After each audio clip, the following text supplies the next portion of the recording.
Imagine waking up feeling refreshed, energized, and genuinely excited for the day.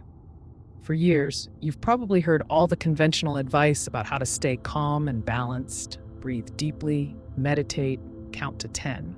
But what if the real reason your mind latches onto conflict isn't about lack of self control at all? What if it's about something much older, etched into your wiring, hidden behind your eyelids when you close them at night? Here's the paradox: peace is what you say you want, yet conflict is what your brain keeps chasing. A heated headline, a whispered rumor, a friend's subtle frown, you notice it instantly. You don't even have to try. And that's strange, isn't it? You probably won't know this, but psychologists call it a form of attentional bias. Your brain is tilted toward trouble like a sunflower leans toward the sun. Picture yourself scrolling through your phone. 100 posts float by, pictures of cats, recipes, sunsets. Your mind drifts. Then suddenly, boom, someone types an angry comment or shares a fiery debate. Without meaning to, your attention zooms in. Your pulse ticks up, your curiosity sharpens, and you're suddenly far more awake than you were a second ago. That's the hook of conflict. It doesn't politely ask for your attention, it grabs it with sticky fingers. Before you settle in, feel free to like the video if it brought you a little peace, and if you'd like to join us again, we'd love to have you back. Let's slowly drift into tonight's quiet moments together. And now the real unraveling begins. You trudge through your day surrounded by little frictions. Someone cuts you off in traffic, someone sighs too loudly in line at the grocery store. It doesn't matter that 90% of your morning went smoothly. That one sharp edge is the part you'll replay. Peace glides past like background music, but conflict throws cymbals in your ears. The odd thing is you can't look away. Think about the last time you overheard an argument. Maybe two strangers in a cafe, voices low but tight, coffee cups trembling slightly on the table. You didn't want to intrude, but admit it. You tilted your head, just a bit, to catch the words. You weren't interested in their happiness. You were magnetized by their friction. Why? Because your brain believes conflict is information. Who's the ally? Who's the threat? What's the outcome? In that single moment, your nervous system shifts into a state of alertness, ready to map the battlefield, even if it's just over spilled oat milk. And here's the cheeky truth: your attention span is kind of like a toddler at a birthday party. Hand it a quiet balloon, it wanders. Show it a sparkler, it squeals. Conflict is the sparkler. It pops, it hisses, it promises drama. You lean in, even if your logical self rolls its eyes. Notice how your memory works, too. Whole, peaceful days blur together, but sharp disagreements stay crisp. You can recall the exact wording of the rude text your colleague sent 3 years ago, yet you struggle to remember the dozens of kind words said yesterday. It's like your brain runs a highlighter over tension while leaving tranquility in pencil. This isn't because you're broken, it's because your ancestors needed that highlight reel to survive. But we'll circle back to the evolutionary roots soon. For now, linger on this. Conflict doesn't just grab your attention, it shapes the stories you tell yourself. You replay arguments long after they end, giving them fresh oxygen in the theater of your mind. Peace, on the other hand, is like background lighting. Soft, essential, but rarely the star of the show. And while that lighting keeps you steady, it's the stage fight you can't stop watching. Even in art, you see it. Movies hook you not with long scenes of harmony, but with clashes, characters yelling, struggling, competing. Novels build entire arcs around obstacles. Your ears perk up when someone says, "You won't believe what happened." You know instinctively what follows will involve conflict. Harmony makes for pleasant wallpaper, but conflict, that's the painting that demands your gaze. The funny twist is that conflict isn't always negative. Sometimes it entertains you. Reality TV, sports rivalries, even playful debates between friends, conflict gives them flavor. A basketball game without opposing teams would be just people jogging in sync. A novel without tension would be a nap. And maybe that's why your brain keeps leaning in. It doesn't just detect danger, it detects drama. As you think about this, notice the small irony. You might wish for a peaceful life, yet you'd likely feel restless if nothing ever went wrong. A world with zero conflict would feel oddly flat, like living inside elevator music. You need just enough spark to keep your attention alive. But the balance is tricky. Too much conflict and you're burned out, too little and you're bored. It's like seasoning a meal. A pinch enhances, a flood overwhelms. So here you are, caught in the middle. You're wired to notice conflict, to remember it, to replay it, to learn from it.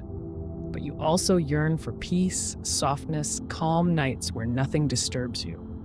That tension, that paradox, is exactly why this subject matters.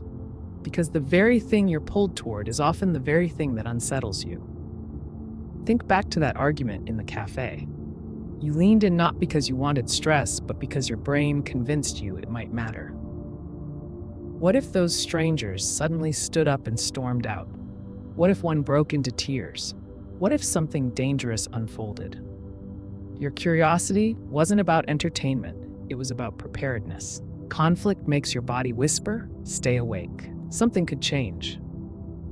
And maybe you laugh at yourself sometimes. Why do I care about two strangers bickering over muffins? But your nervous system doesn't laugh, it prepares. That's the curiosity of conflict. It kidnaps your focus, reroutes your calm, and pulls you into its gravity. That pull is where our exploration begins. Each layer we peel back will show how ancient instincts, emotional sparks, and cultural stories all work together to make conflict the magnetic center of your attention. As your mind drifts deeper, you'll start noticing the pattern everywhere, in your media, your relationships, even your inner thoughts. And once you notice, you can choose whether to keep staring at the sparkler or finally set it down and rest. Now that you've noticed how your attention perks up at the tiniest whiff of conflict, let's wander backward, far, far past smartphones and coffee shop arguments. Imagine yourself not in a bustling city, but on a stretch of ancient savanna.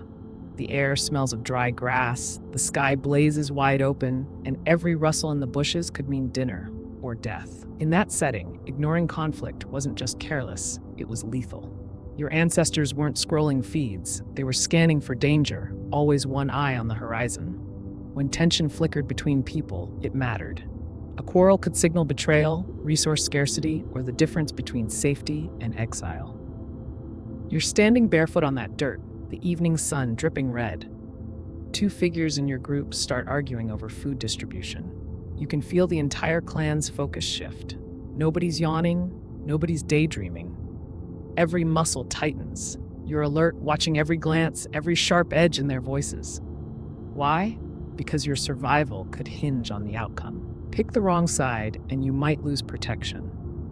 Ignore the conflict, and you might miss warning signs of a fracture in the group.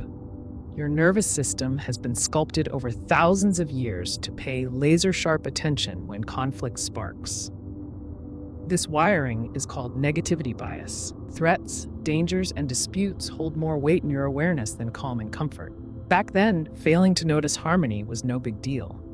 But failing to notice tension? That could be the end of you. Imagine strolling happily while ignoring the sound of a lion's growl. Yeah, that's natural selection's version of a bad Yelp review. And even though you're safe in your bed now, that ancient circuitry hasn't retired. It still hums in the background, tugging at you when someone raises their voice, when headlines scream, when two strangers lock eyes a little too intensely. Your body doesn't pause to ask, is this life-threatening? It just floods you with alertness, the same way it once did when a shadow in the tall grass could mean predator. Here's where it gets cheeky. Your brain is basically running Stone Age software on a modern phone, and like any outdated app, it glitches in hilarious ways. You get the same surge of adrenaline from a coworker's passive-aggressive email as your ancestors did from spotting a bear. The stakes couldn't be more different, but your nervous system doesn't know that. To it, every conflict is a possible survival test. This is why harmony tends to fade into the background. Peace doesn't demand urgent attention because it doesn't contain threat cues. Nobody's survival was ever ruined by an afternoon of everyone just chilling. Conflict, on the other hand, was a signal to mobilize. And so, here you are, thousands of years later, still primed to notice disharmony first. Think about group living. Early humans depended entirely on cooperation. Hunting together, raising children together, sharing shelter. A fracture inside that small circle was as dangerous as a storm. So the brain evolved to treat interpersonal conflict as a bright red alarm bell. You might laugh at how your stomach twists when two family members argue at dinner, but to your inner caveman, that twist is the same ancient warning. This family is my tribe. If it cracks, I could lose everything. And then there's hierarchy. Dominance contests, challenges, disputes about leadership. Your attention locks onto these instinctively. A quarrel between two alphas wasn't just entertainment, it was the unfolding script of your own safety. Whichever way the conflict tipped determined food, shelter, and your place in the tribe. So your brain became fluent at parsing even the smallest tensions. A raised eyebrow, a clenched jaw, a shift in tone. You probably won't know this, but anthropologists have studied how quickly people in traditional societies detect subtle emotional cues. A flicker of annoyance isn't just mood, it's potential conflict brewing. And once again, your nervous system learned long ago that it's better to notice too much than too little. Miss one cue, and you could be left out in the cold, literally. Fast forward to your daily life. You're sitting in a meeting, bored, doodling spirals in your notebook. Suddenly, two colleagues disagree. Their voices sharpen. Instantly, your pen stops moving. Your heart beats a little quicker. You look up. There's no lion in the office, but your survival brain perks up anyway. This is evolutionary inheritance in action. Conflict means pay attention. And here's where it gets oddly funny. Imagine if peace had the same grip on your attention. Picture a news anchor opening with, "Breaking story. Everything's fine again today and everyone's smiling." Your eyes would glaze over before the weather report. Harmony simply doesn't spike adrenaline the way conflict does, which is why most of the stories that spread fastest, rumors, arguments, scandals, are laced with tension. They mimic the same urgent signals your ancestors couldn't ignore. But it isn't all doom and gloom. This ancient bias isn't just about fear, it's also about learning. When early humans saw conflict, they didn't just panic, they paid attention. Who resolved it? Who gained power? Who lost? These lessons helped shape strategies for cooperation and survival. That's why you still lean into conflict stories now. Your brain treats them like tutorials for future situations. Even if the tutorial is just two reality TV stars throwing wine at each other. Notice the rhythm. Conflict sharpens awareness, triggers adrenaline, locks memory. Peace doesn't. That's not to say peace isn't valuable, it is deeply. But evolution didn't prioritize noticing it because missing peace wasn't dangerous. Missing conflict was. That lopsided wiring explains why you remember criticisms more vividly than compliments, why a tense silence at dinner can overshadow hours of laughter, and why you're still thinking about that awkward text 3 years later. The shift in energy is the real hook. Your brain interprets conflict as motion, and motion demands attention. Just like a rustling bush pulled your ancestors' gaze, a sudden harsh word pulls yours. You might not be dodging predators anymore, but your survival roots still whisper, "Stay sharp. Something could happen." So as you drift deeper into this exploration, let yourself notice the ancient echoes inside your modern reactions. Every time your attention locks onto a quarrel, you're carrying the instincts of thousands of generations who depended on vigilance. That survival wiring, once about lions and tribes, now plays out in boardrooms, kitchens, and endless scrolls on your glowing screen. And it's not stopping anytime soon. That shift in energy leads us naturally into the next layer. The way conflict doesn't just whisper survival, but lights your body up with emotional sparks. You've seen how conflict catches your eye like movement in tall grass, but noticing is only half the story. The real magic or mischief happens inside your body. Conflict doesn't just tug at your mind, it lights you up. One sharp word, one raised eyebrow, and suddenly you're not just aware, you're charged. Adrenaline leaks into your veins, your heartbeat quickens, and your focus tightens like the zoom on a camera lens. You're no longer wandering through the scenery, you're locked in. It's almost comical how quickly it happens. Imagine you're sitting at dinner, poking lazily at your mashed potatoes when two relatives start bickering. You weren't invested in the meal a second ago, but now, your fork hovers midair. The food can wait. Your attention narrows, your breath subtly shortens, and your body prepares for what exactly? You're not about to leap onto the table and declare gladiator match, but your nervous system doesn't care. It interprets conflict as a spark in the dark, better to be on guard than caught napping. This reaction comes from the sympathetic nervous system, the part of you that powers fight or flight. And here's the kicker. Your body doesn't politely check whether the conflict is trivial before flipping the switch. Someone critiques your outfit, and your physiology reacts almost the same way it would if a bear lunged from the bushes. Okay, maybe not the same volume of adrenaline, but the wiring is identical, which explains why a harmless disagreement can feel so disproportionately intense. And then there's cortisol, the stress hormone that loves to tag team with adrenaline. Together, they prime you to respond. Muscles ready, senses sharpened, digestion slowed.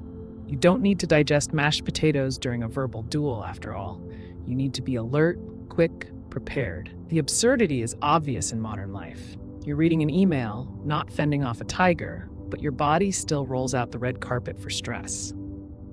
This is why conflict feels sticky. It doesn't just hold your attention mentally, it hijacks you physically. Your whole system leans in, humming with readiness. Harmony doesn't do this. Nobody ever got a jolt of adrenaline from watching two people politely agree. Which means conflict, whether you like it or not, has an unfair advantage. And here's a fun twist. This arousal can feel weirdly good.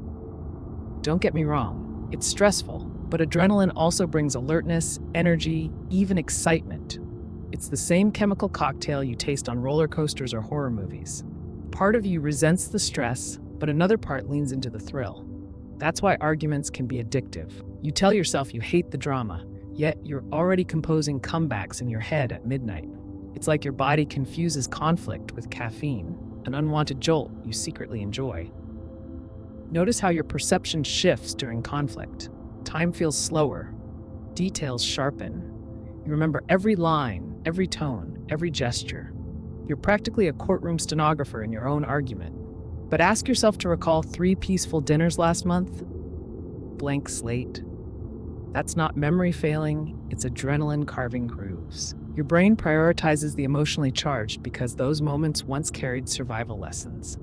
Peace left no scars, conflict left maps. Humor creeps in here too. Imagine if your body responded with the same intensity to harmony. Picture yourself sweating and heart racing because 2 people decided to share a cookie equally. Oh no, they're agreeing. Call the medics. But no, your body saves its fireworks for clashes, which is why conflict sticks in your bones even when your rational mind says, let it go. And it's not just interpersonal conflict. Even fictional tension does the trick. A suspenseful scene in a movie, a heated debate on TV, or a cliffhanger in your favorite show, they all hijack your nervous system. Your palms sweat, your shoulders tense, and you lean forward. Your body can't distinguish between real and imagined conflict, which explains why you might find yourself yelling at a reality TV star like they're your neighbor. Your physiology doesn't care it's staged. It reacts anyway. That automatic response has a price. Constant exposure to conflict, whether through media, work, or relationships, keeps your system in a loop of stress. Adrenaline spikes, cortisol lingers, and over time, it chips at your health. But in the moment, it feels magnetic. That's why you're pulled in again and again, even when you know better.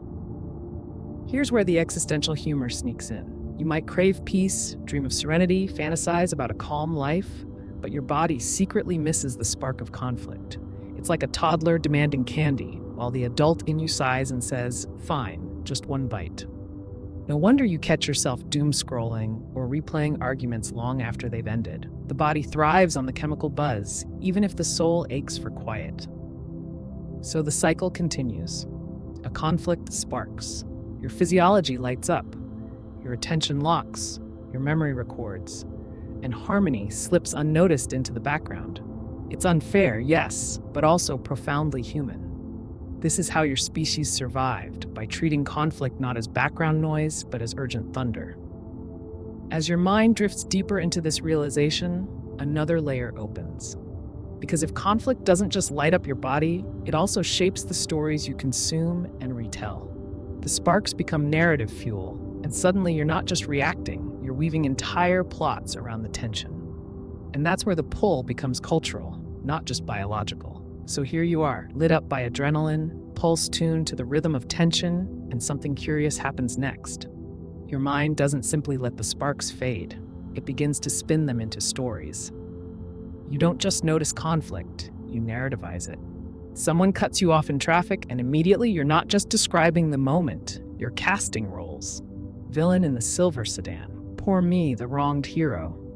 You might even assign dramatic arcs. He'll get pulled over eventually. Karma will sort him out. It's Shakespeare in a Toyota Corolla. This habit of storytelling around conflict isn't accidental. Human beings evolved not just to survive, but to make sense of survival through narrative. The clash between us and them, hero and enemy, fair and unfair, these templates lodge in your brain as shortcuts. And once conflict enters the scene, your brain slips those templates on like comfy slippers. Think about the stories you grew up with. Fairy tales thrive on conflict. Wolves against grandmothers, witches against children, giants against villages. Without the clash, there'd be no story. Imagine a version of Cinderella where she simply enjoys her chores, befriends her stepsisters, and lives happily in domestic bliss. Boring. Nobody tells that tale around a fire. Conflict drives narrative. It's the spark that keeps listeners awake. Even the gossip you overhear carries this narrative rhythm. A coworker whispers, "Did you hear what she said in the meeting?" Immediately, a plot forms in your mind. Characters, motives, stakes, all stitched together with conflict as the thread. Without it, the whisper wouldn't even exist. Nobody leans in for it. "Did you hear she was polite again?" Conflict transforms raw events into a plot worth retelling. You probably won't know this, but psychologists have studied how memory holds onto stories with conflict more tightly than stories without. A tale of struggle imprints more deeply than a tale of ease. Why? Because conflict offers learning material. Here's what went wrong. Here's how it was solved. Here's how you might survive if it happens to you. Harmony doesn't teach you much. It just reassures. There's another subtle trick here. When you wrap conflict in a story, you gain a sense of control. The chaos of raw disagreement feels overwhelming, but once you've cast it in roles, villain, victim, resolution, it feels manageable. You've created structure out of noise. In this way, storytelling is both a survival tool and a comfort blanket. You tame conflict by turning it into narrative. But narrative also has a mischievous side. Once you've told yourself a story about conflict, you tend to cling to it. That rude driver? Villain forever. That tense email? Evidence of a long-term grudge. Even when new facts emerge, your brain prefers the simplicity of the story you spun. The villain role is sticky, and so is the attention you give them. This explains why fictional conflicts can feel so consuming. You know the characters aren't real, yet their stories grip you. You cry when they suffer, cheer when they win. The conflict hooks your attention because your brain is wired to learn through stories. You treat the hero's struggle as rehearsal for your own. It's why a cliffhanger can keep you awake long past your bedtime, whispering, "Just one more episode." Here's a cheeky reality check. Even your daydreams rely on conflict. Picture yourself imagining a future where everything goes perfectly. Smooth job, happy family, no hiccups. How long does that fantasy hold your interest? A few seconds before it drifts away. Now picture a daydream where you face an obstacle, a challenge to overcome, a doubter to prove wrong. Suddenly, the fantasy has energy. Conflict breathes life into even your imagined narratives. And yes, sometimes you milk conflict just to make a better story. You exaggerate a disagreement when retelling it to friends, adding sharper lines, dramatic pauses, maybe even a villain's sneer. Why? Because you know instinctively that conflict is the seasoning that keeps your audience leaning in. Harmony alone wouldn't get the same laughs, the same sympathy, the same attention. What's fascinating is how this story spinning makes conflict linger longer than it needs to. The argument ends, but the tale continues. You replay it in your head, refining the script, maybe even inserting comebacks you wish you'd said. Your body has calmed down, but your inner narrator hasn't let it go. The conflict becomes a private play you revisit again and again, giving it fresh spotlight each time. And here's where it ties back to your attention. The more you narrativize conflict, the more it stands out in your memory. It becomes easier to recall, easier to rehash, easier to retell. Meanwhile, peaceful moments slip quietly into the background, unstoried and unsung. Nobody crafts detailed narratives about how smoothly their morning commute went, but let a horn blare or a driver swerve, and you'll have a tale for dinner. The rhythm is clear, conflict ignites your body, then hooks your mind by demanding a story. You respond by building characters, arcs, villains, and lessons. And in doing so, you hand conflict not just your attention, but your imagination. It's a brilliant survival hack, but it also means your inner world can feel dominated by drama, even when life is mostly calm. As you drift with this thought, notice how stories shape not only personal memories, but entire cultures. Myths, movies, gossip, novels, they all ride on conflict's shoulders. And in today's world, where media battles for every second of your focus, conflict has become the brightest lure of all, which leads us, almost inevitably, into how this wiring is exploited, how conflict becomes a magnet in the hands of headlines, gossip, and digital feeds. So your brain loves conflict, your body lights up with adrenaline, and your inner narrator starts scripting heroes and villains before you can even blink. That alone would keep conflict high on your attention radar, but then along came media, gossip, and the 24-hour digital carnival. If your ancient wiring was a magnet, modern media is the pile of paper clips waiting to be snatched. Everywhere you look, conflict is polished, packaged, and served to you like popcorn. Salty, addictive, impossible to stop grabbing. Think about the last time you opened a news app. The headlines weren't about communities cooperating or neighbors sharing soup. No, they were about clashes, politicians feuding, celebrities breaking up, disasters unfolding. Peace doesn't sell papers, harmony doesn't go viral, and you don't click on everything fine again today. The media isn't evil. It's just attuned to your conflict-hungry attention. If conflict grabs you, why not keep feeding you more? And then there's gossip. You know this one intimately. Two people leaning close, voices lowered, eyes darting. It's like conflict distilled into an art form. Gossip thrives because it centers around tension. Who offended whom, who betrayed trust, who's secretly struggling. You rarely overhear gossip that begins with, "She was so supportive and nothing went wrong." It wouldn't hold your interest. Conflict is the hook, and gossip is the fishing line. Social media takes this to an absurd level. Every feed is a scroll through micro-conflicts. Arguments in comment sections, call-outs, clapbacks. It's basically a global amphitheater of friction. And you can't help rubbernecking. Even when you tell yourself don't read the comments, your thumb betrays you. You scroll, you skim, you frown, you feel the pulse quicken. The tension is magnetic, and your body reacts as if it matters to your survival, even if it's just two strangers debating pineapple on pizza. Here's where it gets funny. Your rational mind might scoff at the triviality, but your nervous system doesn't. It doesn't know the difference between a tribal feud over scarce resources and two influencers subtweeting each other. Conflict is conflict, and your body tunes in like it's a weather siren. Cue the sweaty palms, the narrowed attention, the adrenaline drip, all for a digital squabble. And media companies? They know. Entire algorithms are designed around your conflict bias. Posts that spark outrage, division, or heated debate consistently outperform .com updates. Outrage keeps you engaged longer, and longer engagement means more ad dollars. You're not weak for clicking. It's your ancient wiring being played like a flute. A slightly off-key flute, but still. Notice how TV dramas and reality shows are built on this exact principle. Producers edit footage to maximize friction, highlight disagreements, exaggerate conflicts. Why? Because they know your attention flares brightest when tension is in the air.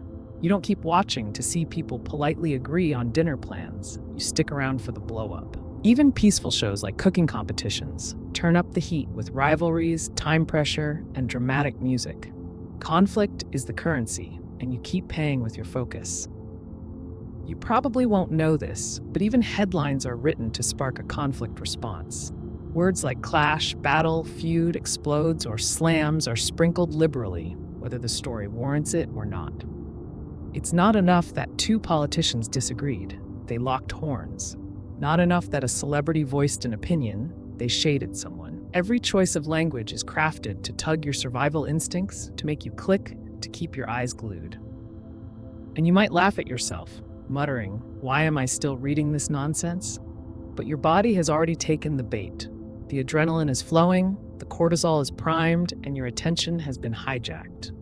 Congratulations, you're a modern human running Stone Age software in a neon casino of conflict stimuli. Here's the tricky part. Constant exposure to conflict through media and gossip doesn't just keep you engaged, it shapes your worldview. The more conflict you consume, the more conflict you perceive. Suddenly, harmony feels invisible, rare, even suspicious. If everything looks calm, part of you wonders, what's about to go wrong? That's the cost of letting media magnify your ancient bias. It trains your brain to scan for friction everywhere. And yet, admit it, part of you enjoys it. The spectacle of a feud, the absurd drama of reality TV, the thrill of a cliffhanger post, there's entertainment in watching conflict unfold. It's the same thrill your ancestors felt watching rivals wrestle for dominance, just dressed up in hashtags and high def. The danger is rarely real, but the jolt is. So you live in a paradox, craving peace but clicking on conflict, seeking calm but scrolling into storms. Your attention is the prize, and conflict is the champion fighter that keeps winning the match. And unless you notice the pattern, you'll keep feeding it, convinced each flare of drama is uniquely urgent, when really, it's just the same ancient script in endless reruns. That awareness, this recognition of how your instincts are being played, doesn't mean you'll stop noticing conflict. But it does mean you can step back, smile wryly, and whisper to yourself, the sparkler trick again. That recognition is power, and it prepares you for the next layer, why conflict doesn't just pull you through media, but claws at your heart when it threatens something even deeper, your sense of self, your identity, your tribe. You've seen how conflict gets polished into headlines, gossip, and digital brawls, but the hook goes deeper than cheap entertainment. Conflict doesn't just grab you because it's dramatic, it snags you because it feels personal. When the tension circles around your values, your tribe, your self-story, you can't just look away. Your attention isn't being borrowed, it's being kidnapped. Imagine scrolling and stumbling onto an argument about something you hold dear, your cultural traditions, your politics, your beliefs about fairness. Suddenly, you're not just a spectator. You're inside the ring. Your pulse races differently now, because conflict that threatens your identity isn't just noise, it feels like a jab at who you are. Your self-story, the quiet narrative you carry about being a good person, a loyal friend, a fair thinker, is fragile. Conflict that challenges that story blares like a fire alarm. Someone questions your motives, mocks your values, dismisses your group. You don't just notice, you defend, sometimes without even realizing it. Your body prepares, your mind lines up arguments, your attention refuses to drift. Harmony never forces you to guard your identity, but conflict does. This is why tribal disputes, us versus them, command such gravitational pull. Belonging was once a matter of survival. To be excluded from the group meant isolation, and isolation often meant death. So your brain learned to treat group conflict as high stakes. Fast forward to today, and that wiring hasn't mellowed. When your tribe is criticized, whether it's your family, your political party, your sports team, you react as if your own skin is under attack. Picture two fans at a stadium. The game is technically just people chasing a ball, but when chants clash, shirts wave, and tempers flare, those fans feel as though their very identities are colliding. The scoreboard doesn't just measure points, it measures belonging. And that's why conflict pulls eyes and hearts into its orbit. It's not just spectacle, it's selfhood on the line. And here's the cheeky reality check. Your brain rarely distinguishes between direct attacks and symbolic ones. Someone insults your favorite band? Your nervous system may spark as if they insulted your family. Someone disagrees with your worldview? Your body reacts as if you're under siege. Rationally, you know you're fine. Biologically, your alarm system blares anyway. This is why online debates feel so sticky. You're not just trading facts, you're defending identity. Each reply becomes a mini battle, each like a reinforcement, each downvote a sting. And you stay hooked because to disengage feels like letting your tribe down. Conflict around identity doesn't just grab attention, it handcuffs it. Even subtle threats work. A raised eyebrow at your values, a sarcastic laugh when you share a belief, those cues lodge in memory far longer than neutral exchanges. They're neon signs flashing, careful. Your story is under review. You remember them, replay them, maybe even craft speeches in the shower about what you should have said. And it doesn't stop at individuals. Whole cultures are woven from conflict stories, founding battles, struggles for independence, stories of persecution and resistance. These narratives aren't kept alive by harmony, they're fueled by remembered tension. And when you hear them retold, your attention sharpens, your heart swells, because you're not just hearing about them, you're hearing about us. Conflict becomes the glue that binds identity across generations. But here's the twist. Conflict can also fracture identity. When someone inside your own tribe opposes you, the pull is even stronger. Infighting feels more dangerous than outside threats. Disagree with your rival? That's expected. Disagree with your friend? That feels like betrayal. And betrayal is the sharpest hook of all. Think about family disputes. A single harsh comment from a loved one can replay in your head for weeks, while hundreds of kind words vanish into fog. Why? Because conflict inside your circle threatens the very ground you stand on. It makes you wonder, if they turn against me, where do I belong? That question keeps your attention shackled to the conflict long after the voices fade. And humor sneaks in here too. You might laugh at how passionately you defend trivial identity markers, your favorite coffee order, your brand of phone, your side of the pineapple on pizza war. None of these are life or death, but your body reacts as though they are. It's your brain's clumsy way of saying, identity matters, even if it's about toppings. The pattern holds. Conflict linked to self feels magnetic. You lean in, you fight harder, you remember longer. Your attention isn't just grabbed, it's glued. And in a world where identities are constantly highlighted, challenged, or commodified, conflict becomes the ultimate stage.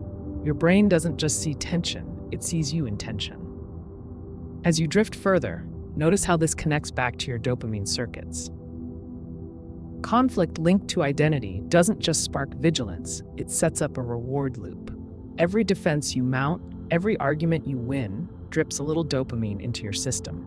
And soon conflict doesn't just grab you, it keeps you scrolling, posting, replaying, hooked in a loop of tension and reward. By now you've noticed the pull isn't just about drama or identity, it's about chemistry. Your brain has its own little casino inside, and conflict is the slot machine you can't walk away from. Each spark of tension lights up a system designed to keep you engaged, hoping for the jackpot of resolution, victory, or even just the next rush of adrenaline. Picture it. You're scrolling through comments, telling yourself you'll stop after one more reply. But each ping, each notification, each snarky retort pumps out a chemical cocktail. Dopamine, cortisol, a dash of adrenaline that keeps you teetering between agitation and excitement. It's the same system that makes you crave that next episode in a cliffhanger series, only now the show is your argument with a stranger named Banana Warrior 92. Your brain adores loops. Anticipation, payoff, repeat. Conflict delivers that rhythm perfectly. First comes the tension, someone challenges your view. Then comes the anticipation, how should I respond? Finally, the payoff. You hit send, feel the release, maybe score a like. Ding! Reward loop complete. Except, like a slot machine, the reward isn't consistent. It's variable. Sometimes you win, sometimes you don't. And that unpredictability makes the loop stronger. Behavioral psychologists call it intermittent reinforcement. You probably won't know this, but the same principle makes pigeons peck levers obsessively in lab experiments. Yes, congratulations, you're basically a well-dressed pigeon with Wi-Fi. Conflict also amplifies memory, which fuels the loop further. That one insult you couldn't shake, it keeps resurfacing, nudging you to re-engage, to finish the job. Harmony, on the other hand, rarely loops. No one ever stayed awake replaying the sentence, "You're absolutely right, I totally agree." Even humor becomes part of the loop. You might fire off a sarcastic line, get a few laughing emojis, and suddenly you feel like the star of your own comedy show. The joke wasn't just funny, it was rewarded, reinforced, and stored as proof that conflict can make you shine. The loop tightens. More conflict, more banter, more dopamine. And notice how this ties back to your survival wiring. Your ancestors didn't have comment sections, but they did have rival tribes, scarce resources, and disputes over territory. Attention to conflict meant you stayed alive. Your body's reward circuits learned to treat successful conflict navigation as worth celebrating. Fast forward a few millennia, and the same chemistry keeps you binging on Twitter threads about pineapple pizza ethics. But there's also a shadow to this loop. The same cycle that keeps you engaged can leave you drained. Dopamine isn't a fountain, it's a faucet. Too much conflict chasing and the system sputters, leaving you restless, agitated, or even empty when the tension fades. You've probably felt it, the post-argument hangover when you wonder why you spent hours defending your favorite band like it was the cornerstone of Western civilization. And yet, you return, because the loop whispers promises of the next high, the next win, the next surge of righteous satisfaction. Conflict is sticky because your brain has tied it to both survival and pleasure. You don't just get hooked, you get rewarded for being hooked. The irony? Peace has no loop. Calm doesn't trigger intermittent reinforcement. Serenity doesn't hand out dopamine tokens, which is why meditation feels boring at first. There's no drama to feed the slot machine. But boredom, as you'll see later, can be the doorway to liberation. For now, it's enough to notice how conflict slides into the driver's seat of your reward circuitry. It doesn't need to be big. Even micro-conflicts, passive-aggressive texts, subtle disagreements, sibling rivalries can keep you locked in the same cycle. Each tiny clash is a lever you peck, waiting for the pellet of recognition, validation, or control.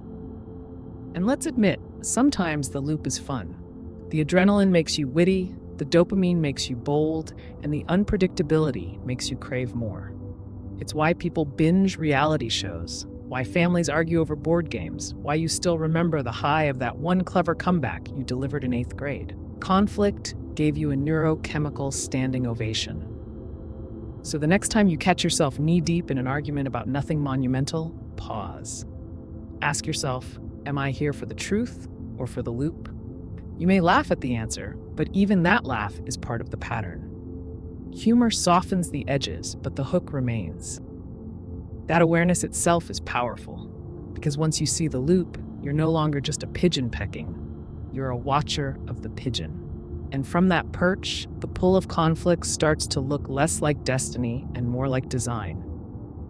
As your mind drifts with this realization, another layer opens. The reason you stay locked into conflict isn't just the reward of the moment. It's the chase for something deeper, closure. That promise of tying up loose ends, of restoring balance, of scratching the itch until it finally disappears. And that's where we'll wander next. You've felt the loop, the dopamine drip, the unpredictable rush, but there's another reason you stay caught in conflict, the longing for resolution. Your mind hates unfinished business. It's allergic to loose threads. That itch you feel after a fight? It isn't random, it's your brain begging for closure, tugging your attention back until the story feels settled. Imagine watching a TV series that suddenly gets canceled mid-season. No finale, no explanations, just dangling plots forever unresolved. Annoying, right? That irritation is the Zeigarnik effect at work. Unfinished tasks, incomplete stories, unresolved conflicts stick in memory like burrs. Your brain replays them, hoping to finish the arc. A friend leaves your text on scene? You stew. A debate ends with you speechless? You craft comebacks in the shower for weeks. Conflict grabs attention not only because it sparks, but because it refuses to end neatly. This is why arguments replay in your head long after the words fade. You chase resolution like a thirsty traveler chasing mirages. If only I'd explained better. If only they'd apologized. If only justice had been served. The word if becomes your mental treadmill. Each loop promises an exit, none delivers. Yet you keep running because closure feels so close, you can almost touch it. It's not just personal either. Whole societies orbit unresolved conflicts. Generations inherit grudges, replay stories of betrayal, carry wounds as if they happened yesterday.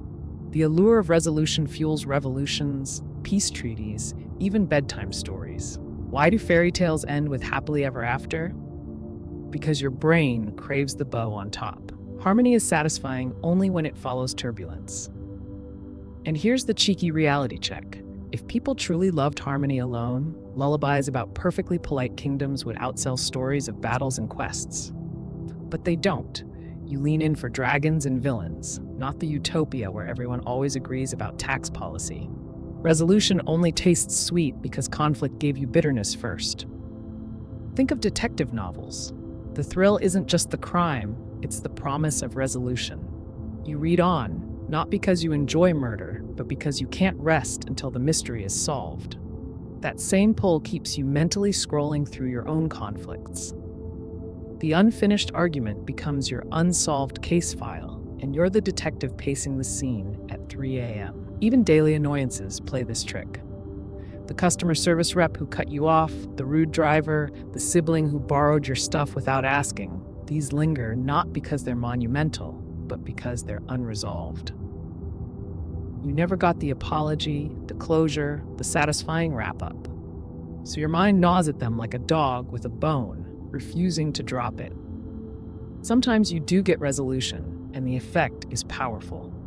Think of the relief after clearing a misunderstanding, the warmth after reconciliation, the deep breath after finally expressing what you held in. That exhale isn't just emotional, it's neurological. The tension releases, the loop closes, your brain lets go. The problem is, closure doesn't always come, and when it doesn't, attention gets stuck in the waiting room, staring at the door that never opens. Humor sneaks in again. You know that one argument you won in your head years later? You imagine delivering the perfect zinger, the flawless monologue, the mic drop finale. You chuckle at yourself, but the fantasy proves the point. Your brain adores the dream of resolution, even if it has to invent it retroactively. But not all resolution is external. Sometimes you soothe conflict by reframing it, by choosing to accept imperfection, by deciding the loop doesn't need to be closed. That's the quieter, harder option, teaching your brain that peace can exist even in the absence of happily ever after. This pull toward resolution is what makes conflict magnetic in the first place. You're not just captured by the spark of tension, or by the dopamine loop, or by threats to identity, you're also held hostage by the promise of someday this will be solved. It's why cliffhangers drive you mad, why apologies feel sacred, and why you still remember ancient arguments as if they happened yesterday. That hunger for closure sets the stage for the most intimate battlefield of all, not with others, but within yourself. Because the conflicts that never resolve out there, they have a sneaky way of multiplying inside. The conflicts that swirl around you, arguments, debates, battles of opinion, are only half the story. The other half lives inside, tucked into the restless corners of your own mind. You don't just get hooked by outer disputes, you get tangled in inner conflicts too. And if you've ever stayed up replaying two competing voices in your head, you already know how magnetic that tension can be. Picture it, you're torn between two choices. One voice whispers, play it safe. Another urges, take the risk. You lean one way, then back the other, like a pendulum refusing to settle. The push and pull feels almost physical, your stomach tightening, your chest fluttering. That's conflict, just without the shouting match across the dinner table, and your brain treats it with the same urgency. Why? Because internal conflicts threaten coherence. You like to think of yourself as one whole person with one clear story. But when your desires clash, your self-story fractures. Part of you wants comfort, part of you wants growth. Part of you wants peace, part of you wants revenge. The friction feels unsettling, and so your attention locks in, desperate to resolve the contradiction. This is why indecision is so exhausting. Your brain is running both sides of the courtroom, calling witnesses, presenting evidence, and never reaching a verdict. The case drags on, and your attention stays trapped in the trial. No wonder you feel drained after a day of simple decisions. You weren't just choosing lunch, you were hosting a conflict summit between your craving for fries and your commitment to health. And humor sneaks in here too. You know those moments when you argue with yourself out loud? Don't eat the cookie.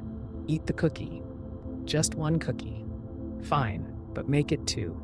Congratulations, you've staged a sitcom inside your kitchen. And even though you laugh, that tug of war still hijacks your focus. Some inner conflicts run deeper. They're not about cookies or errands, they're about identity itself. Who am I, really? Am I living authentically or just performing? Am I loyal to my roots or am I betraying them by changing? These aren't quick skirmishes, they're long wars. And because they never resolve neatly, they linger for years, sometimes decades, calling your attention back like an unfinished song. Notice the pattern. Just like external conflict, inner conflict lights up reward loops. Each time you think you're close to deciding, dopamine nudges you with a false sense of progress. But then, doubt resurfaces and the loop spins again. It's why people stay stuck in analysis paralysis. You're not lazy, you're locked in a neurochemical tug-of-war that makes stillness feel impossible. This is also why people are drawn to self-help books, therapy, meditation apps. They're searching for resolution to inner battles that seem endless. And sometimes these tools help. Other times they simply remind you how stubbornly magnetic conflict can be, even when it's invisible to everyone else. Think about dreams.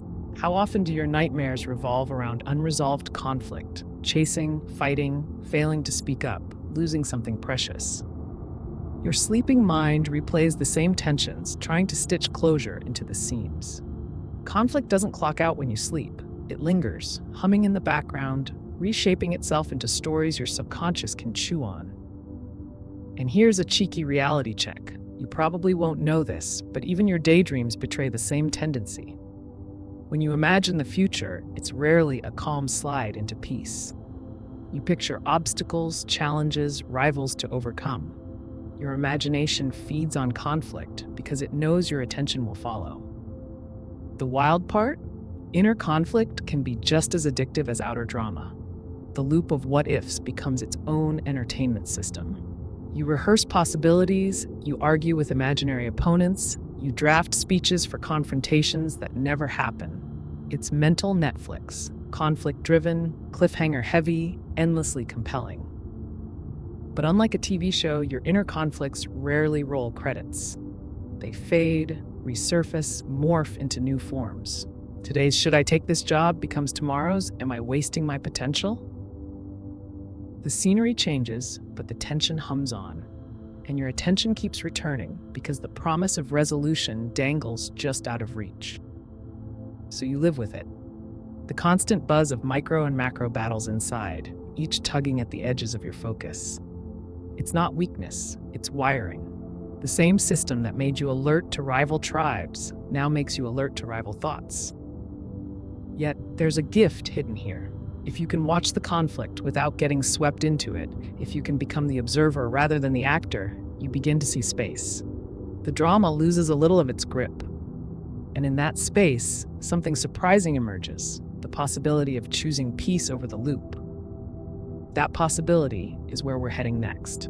Because if conflict, outer and inner, grabs your attention so fiercely, then noticing the grab is the first step toward release. So here you are, standing at the edge of the circle. You've seen how conflict seduces you, from survival wiring to dopamine loops, from identity threats to unfinished stories, from outer battles to inner wars. And now you face the quiet question: what happens when you notice the pull without obeying it? Your attention is a currency. Every time conflict tugs at it, you're paying a toll. Sometimes the toll feels worth it. Debates sharpen you, struggles teach you. But more often, you leave the arena drained, replaying words you can't change. And here's the secret most people miss. Just because conflict grabs you doesn't mean you must stay grabbed. Imagine sitting in a cafe where two strangers argue loudly. Your instinct leans in, wanting to decode every barb, every counter. But then you notice your coffee's warmth, the hum of background music, the way light softens through the window. In that moment, you've shifted. You've reclaimed attention from the conflict and poured it into calm. The noise still exists, but it doesn't own you. That's the heart of awareness, recognizing the magnetic pull without fastening yourself to it. You start to see the sparks of tension as just that, sparks, not wildfires. They flare, they fizzle, they vanish. Your nervous system might twitch, but you can smile at it, the way you'd smile at a jumpy cat startled by its own shadow. Humor helps here, too. Next time you feel the itch to win a pointless online debate, whisper to yourself, "Ah, yes, the noble battle of warriors in pajamas." You'll laugh, and that laugh itself loosens the hook. Conflict thrives on seriousness. Laughter drains its power. And yet, choosing peace doesn't mean ignoring conflict forever. Sometimes you must step in. Sometimes you must defend your values, protect your tribe, or confront the battles inside. But you do so with awareness, not compulsion. The difference is like choosing to swim versus being dragged by a rip current. Both involve water, but one leaves you gasping while the other leaves you free. So the practice becomes noticing. Noticing when identity feels threatened. Noticing when dopamine dangles another loop. Noticing when unfinished business scratches at your mind. And gently saying, "I see you." That soft acknowledgement is enough to break the trance.